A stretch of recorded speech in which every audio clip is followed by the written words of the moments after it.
welcome back to another video, guys. So yesterday, honestly, there wasn't an insane amount of breaking news, but what was dominating the news usually when that happens is console war stuff. That's always in social media. So we'll start off here with this here. And this is an ad from the Samsung TVs. As we know, they incorporate Xbox Game Pass. Talked about this in my video yesterday, where the marketing for Starfield is starting to ramp up now. We heard some complaints about that, which I think is absolutely ridiculous that they weren't marketing it enough. I've already said my speech on why I think it's ridiculous. You can go check out my other videos if you want to hear that. But they had this ad here where they're showing the ability to access Xbox Cloud Gaming via the Samsung Smart TVs in the Samsung TV Hub. And it's a pretty cool feature. I've tried it before. It's very seamless and works very well with these TVs. And I would like to see Xbox Game Pass come to more smart TVs for Xbox Cloud Gaming. But the thing everyone is talking about here is it says no consoles required. You can see it here.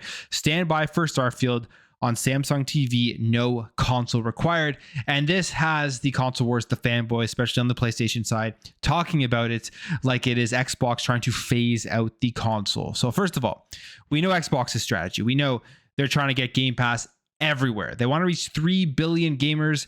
And the only way to be able to do that is by incorporating mobile gaming, which they're trying to do, especially with the Activision Blizzard acquisition, and incorporating cloud gaming on as many screens as possible. So obviously, with cloud gaming on a smart TV, you're not going to need a console. This is why they put that there. And secondly, they have that line there more likely than not is because they're trying to make sure that people who potentially don't know anything about the Xbox ecosystem, haven't subscribed to Xbox Game Pass, who are looking to buy a brand new TV, have heard about Starfield, have thought about getting a Samsung TV, know that they can access this game without actually having to purchase on top of a Samsung TV an Xbox Series X or S to play the game, or a PC. Because if you're somebody here who doesn't follow the gaming industry, you may not know that you can play Starfield without a console via Xbox Cloud Gaming, which is the main reason why that line is there, to not confuse people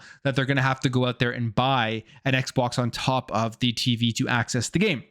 One thing people, when they see these things, they don't keep in mind is that these advertisements, these marketing are not for the person who is extremely well informed about everything that is going on in the gaming industry. It's not for me. It's not for you. It's not for people who watch my news videos every day and stay up to date on everything that's going on in the Xbox world, in the gaming world, all the type of stuff. It's for the person who's sitting at home scrolling through their Twitter feed, they're on YouTube, and they have no idea that Starfield is on its way, or maybe they don't realize it's as close as it is to coming out, which is in September, or that they can access these games in many different spots. That's who this ad is for. That's why they can put in these lines like no console required. So the whole narrative here behind Xbox phasing out consoles because of these types of ads is absolutely hilarious and absolutely absurd. It is obviously just console wars, and especially PlayStation fanboys, who are probably very sad right now as we're getting closer to September 6th. I mean, that's the reality of the situation. Everybody wants to play this game, whether they are deny it or whether they pretend like they don't care, or at least anybody who enjoys RPGs. But if you remember, this was something that popped up here on social media with the no console required. We actually have IGN News here, who I believe this was many years ago. I mean, Greg Miller was still at IGN, who did this first.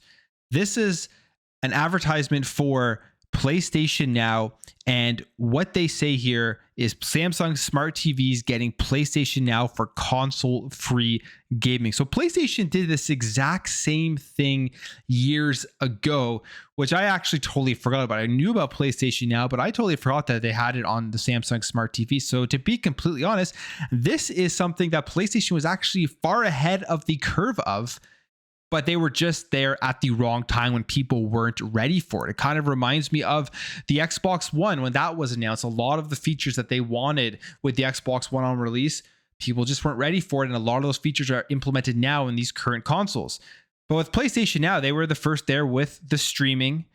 It did not take off like Xbox Cloud Gaming. They came here with the Samsung Smart TVs integration, not needing a console to play games, and obviously wasn't as popular or as Xbox Cloud Gaming is in Xbox Game Pass. So I mean, good for PlayStation being ahead of the curve, but it has propelled now Xbox to be the leader in cloud gaming and subscription, I would say, as they have done it better. They have done it right. They have the better infrastructure, they have the better technology, they have the better catalog of games in the subscription service. And we didn't see, or at least I don't think we saw, the same narrative back then when PlayStation was bringing PlayStation Now to Samsung TVs for console-free gaming. Nobody thought that the console was going to go away. So it's a funny thing here. Hey, who knows what's going to happen in the future? I do believe Xbox is still sticking with the console. I still think we're going to have another Xbox console. We've even heard the rumors that they are in the works of making more hardware this generation. There's no way they're going to cut off millions and millions of people a massive access point to Game Pass, to Xbox Cloud Gaming, to subscriptions out of their ecosystem. It just makes absolutely no sense. So these narratives, I think, are absurd. But we will move on here to something else. First of all, let's talk about Grand Theft Auto 6. This is going to be one of the biggest games ever released, maybe the biggest game ever released. Who knows? It's going to be huge. And we keep hearing about it. We've seen some leaks. We're expecting it to come out relatively soon. I would say in the next year and a half, which to me is relatively soon for a game this massive. And we kind of have some confirmation on this now, as Take-Two, they had their June quarter bookings reports, or the reports of June quarter bookings. And in that report, they say this: we're positioning our business for a significant inflection point in fiscal year 2025, which we believe will include new record levels of operating performance. Which, how do you get new record levels of operating performance if you're Take-Two?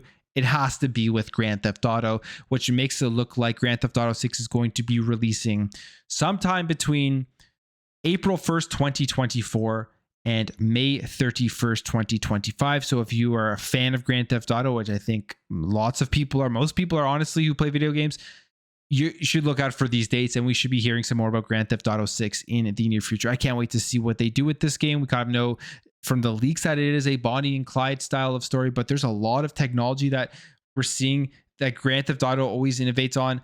And I think this is going to be one of the craziest releases in video game history when Grand Theft Auto 6 does come out. In fact, we're even seeing some interesting stuff here when it comes to Grand Theft Auto 5 and AI bots that they are using to actually be able to speak with NPCs through talking to your mic. And this is a brand new mod.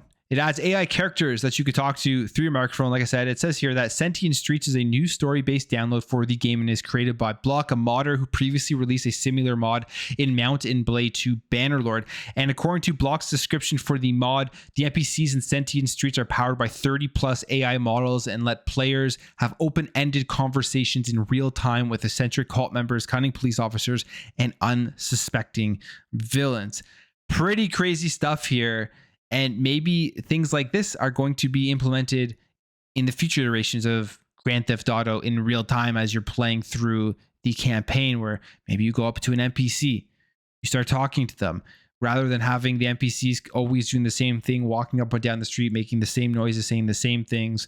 Completely dynamic NPCs is going to be the future of video games. And I think that's actually pretty crazy how that's going to take off, how it's going to change how we interact with the world, how we interact with games themselves.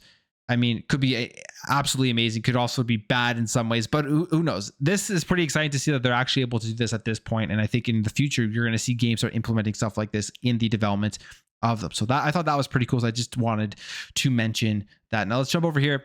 Let's talk a bit here about Xbox and Xbox Game Pass.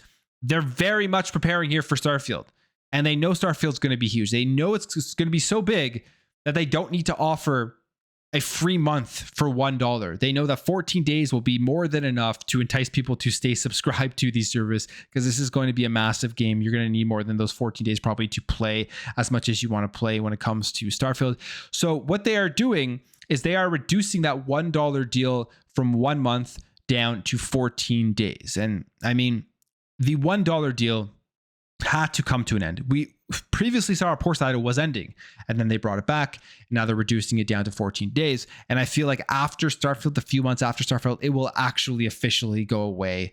for good. I mean, the $1 trial thing is not something that they can keep on there forever, especially as they continue to add more content, especially after Activision Blizzard. They probably won't need to, but it is something easily to hook people into the service. They try it out for a month.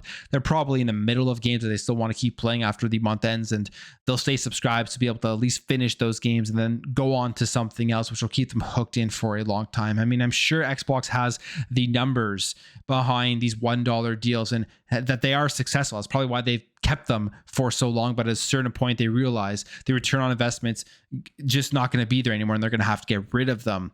So going down to 14 days, and obviously I think this makes a ton of sense here with Starfield coming out. Let people try it out for 14 days for $1, and then they'll go and continue to play it after that and then pay the price for Xbox Game Pass. It's crazy to think Starfield's dropping day one into a service like this. That alone is just an insane value for Xbox Game Pass itself. Now let's talk about this. I'm not going to go through the whole article because this is a feature that we did see coming over to Xbox, and I think is a great feature. But this is a good article here from Jez Gordon from Windows Central talking about how this will make games like World of Warcraft actually playable on Xbox and make it more of a realistic option now going forward. If when Xbox Activision Blizzard acquisition closes, if World of Warcraft does somehow make its way over to Xbox, this will be something that is very helpful, and that is the key bindings to your controller. As we know, they're rolling out this feature here where you can actually bind your keyboard keys to an Xbox controller, which would be absolutely perfect for PC games that currently aren't on console, and probably make it easier for these games to get ported over to console. One of the big things with these PC games that have all of these different actions where you're pushing a bunch of keys, you have fast mouse movements and stuff, you have to click a bunch of things, is transferring that over to be able to be used on a console with a controller. That's not an easy thing. We saw it done very well with games like Halo Wars and Halo Wars 2, a phenomenal control scheme for a game like that. But then you think about another game coming over from Blizzard, which would be StarCraft. How great would that be if they were able to adapt a control scheme for that game on the controller and make that a console game as well? I think these are all things that Xbox needs to look into and consider doing. You're seeing Final Fantasy 14 come over to the Xbox platform. That's a huge PC game. I know it was on PlayStation 4 as well, but I mean, it's an MMO. Generally, you think about playing those games on a PC. So that you add in a game like World of Warcraft, and you can make the Xbox this massive MMO machine. There's also Phantasy Star Online that's on there. You got Elder Scrolls. Like, there are so many great MMOs that Xbox could be the home of. So I think bringing World of Warcraft would just be the cherry on top of the cake there when it comes to these styles of games. And hopefully with these key binding options to your controller, it will help make that an actual reality. Now, another huge game coming to Xbox, as I'm very excited to play. One of the games I'm most excited for here is Avowed. We've heard a lot about this game now from the Xbox showcase, and they actually had talked about it more in the extended showcase in terms of the style of open world. It's going to be kind of more like a hub world, like the Outer Worlds. We saw one of your main characters and companions in the game. Now we have a bit more information here from this YouTube video that was put out. Obsidian talking about Avowed, and here is what we have learned. First of all, Avowed had a co-op focus early in development, and now that has changed to a traditional Obsidian single-player RPG. I don't know about you, but I'm very happy to hear this. I'm very happy that this is going to be that Obsidian RPG that we all know, we all love, and we all want in that single-player experience. Avowed is Obsidian's version of what fantasy first-person RPG is, which, I mean, looks cool from what we've seen so far.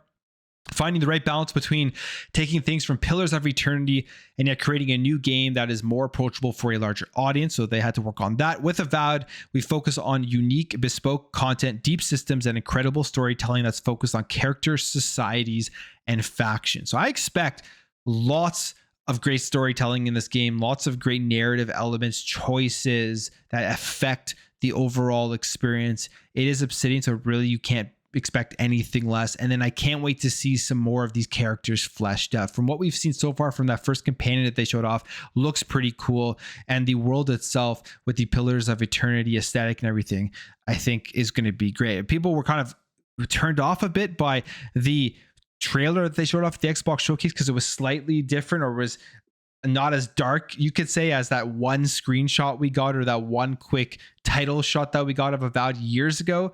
But it's exactly in line essentially with the Pillars of Eternity style, and it looks great to me. It looks like it's going to be colorful, dark at the same time, and just a great world to explore. It says here, Avowed is the natural extension of all the things we care about as a studio, of all the things we are great at, which is awesome to hear. And Obsidian showed Avowed to Microsoft as early as part of the acquisition process. So Microsoft saw this game early, very, very early.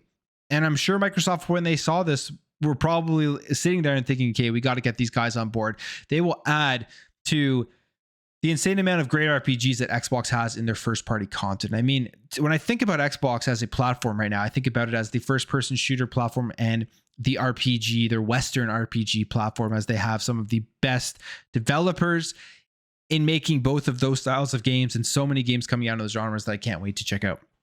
Plus, you think about all of the Game Pass stuff that comes out, third party stuff in those genres, and then all the other genres that kind of flesh out the overall portfolio that Xbox has. One of the things we talked about earlier this week was Killer Instinct 2, and that's a huge genre that is missing from the Xbox portfolio, which is the fighting genre. And I would love to see them bring that game back as a first-party Xbox game and really flesh out all of the different styles of games that people get to play on the Xbox platform. Now, finally, let's end off talking about this.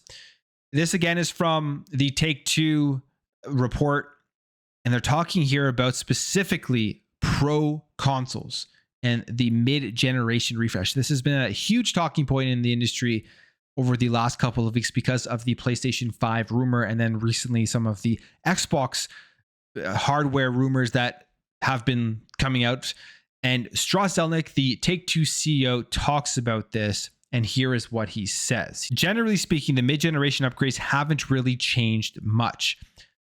Later repeating that such upgrades aren't all that meaningful, and confirms that they don't change the way he thinks about making games or selling games from a publisher perspective. And this is another thing here, talked about the Switch successor rumors, and he didn't have much to say, but he did say that the publisher would almost certainly be an early supporter of the console. So, I mean, there you go. Mid-generation refreshes from a company that has probably one of the biggest games that's going to be coming out, which is Grand Theft Auto 6, potentially releasing right when these mid-gen refreshes come out, if they do come out. It's not going to change the way that this game is developed. So it kind of puts more question into how many publishers and developers think like this. Is this truly just him saying this right now because there's nothing been confirmed, or do they really believe that it's not going to change too much in how they are developing games? One of the things you can think about is they probably don't want to ostracize people on the lower end consoles. I mean, these publishers want to sell as many games as possible. They want to reach the broadest audience as possible, as many people can give them their money. So if they're only focusing on the mid-gen refreshes and then sacrificing games on the lower end consoles, it's going to hurt the game overall. It's going to hurt the product overall. So I can understand when he says it doesn't really make that much of a difference. They're going to be looking at where is the install base, where's the broadest audience. That's where they want their games to be. It's generally how these things work, which is why when we look at the strategies of Xbox and PlayStation, the whole console exclusivity, the whole locking games to a single console is going away, because these games are costing so much more to make these days that it's going to take PlayStation giving more and more bags of money to where it comes to a point it just doesn't make sense for them to do it, to lock a game to the platform itself if there isn't an insane install base of people who are going to go ahead and play that game. We kind of saw the proof in the pudding there with the earnings report from Square Enix when it comes to Final Fantasy 16. Locking the game to PlayStation 5 had negative effects on the game and overall in terms of its sales and income and all that type of stuff. So we'll see what happens here if these mid-generation refreshes come out, how these publishers and developers feel about it, and if they really do make a big difference, or if it's just a marketing tactic to get people to go out and buy a more powerful device, spend more money. But will these other games truly take full advantage of the hardware? Because we're still not seeing games coming out today taking full advantage of the Series X and the PlayStation 5. But I will leave the video there, guys. If you did enjoy this video, hit that thumbs up. If you are new here, hit that subscribe, and I'll catch you guys in the next video.